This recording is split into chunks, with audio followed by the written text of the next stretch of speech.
পাহাড়ের উপরে অনেক রকম ফলের চাষ, কোথাও কলা বাগান, লিচু বাগান, আম বাগান, আনারস বাগান। আমরা যাচ্ছি মনে হচ্ছে কোনো এক গহীন জঙ্গলের ভেতর ঢুকে যাচ্ছে।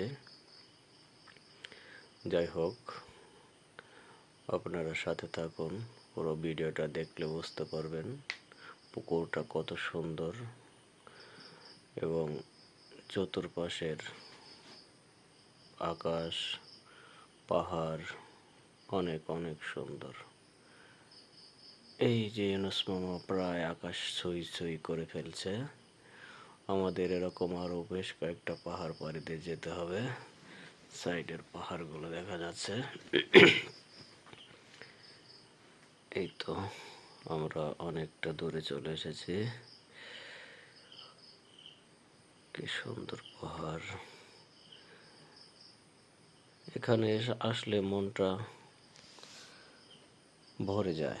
এক কথায় আপনারা চাইলে সবাই দেখতে চলে আসতে পারেন। জায়গাটা অনেক অনেক সুন্দর একটা জায়গা, প্রাকৃতিকভাবে সৃষ্ট।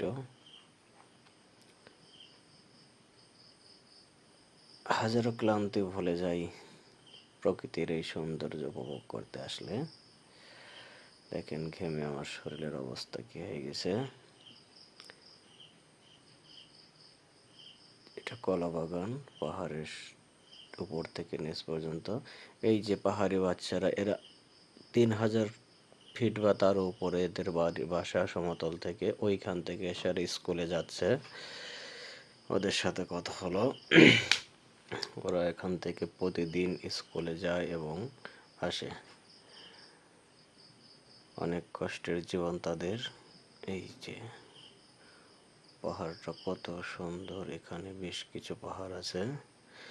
এই যে আমরা চলে এসেছি পুকুর পাড়ের সাইডে একটা বসার মাচাল দেয়া আছে, বাঁশ দিয়ে সৃষ্ট। আমরা কিছু শুকনো খাবার, কলা, মুড়ি, চানাচুর নিয়ে এসেছি। আবুল খায়ের ভাই সেগুলো প্রস্তুত করছে খাবার জন্য। এই পিছনে যে পুকুরটা দেখতে পাচ্ছেন, ফাইনালি এটাই হচ্ছে দেবোত্তর পুকুর। এই পুকুরের পাশে একটা গাছ আছে, সেখানে ভিন্ন সম্প্রদায়ের মানুষ বিভিন্ন মানত করে থাকে। ওই পুকুরে গোসল করতে নামতেছে চাকমা একটা ছেলে। এখানে এরা অনেকেই গোসল করে যাদের বসবাস এখানে আছে। এই পুকুর পাড়ের পিছনে রেখে মুড়ি খাওয়ার মজাটাই